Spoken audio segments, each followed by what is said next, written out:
जल ही जीवन यह बिना बंचिबा कष्टकर। सारा राज्य में ग्रीष्म प्रवाह जारी रही बेले मुख्य समस्या पलटि पानीय जल।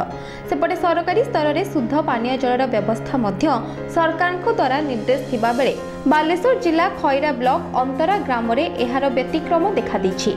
एठारे सरकार पक्षर लक्षाधिक टंकार जल प्रकल्प थिबा बेले पीवा पानी मुंदे पाउनाहांती स्थानीय लोके। अचल होई पड़ी रही एही प्रकल्प सबू। अनेक स्थान में पाइप फाटिबा सह दूषित जल जाई सेथिरे मिसुछि। सरकार ग्रीष्म ऋतु पाई पानीय जल निराकरण निमंते कोटी कोटी टंका खर्च करुथिबा डिंडिम पिटुथिबा बेले सदा जेमिति एहा उपरे सरकारी कर्मचारी नजर नाही।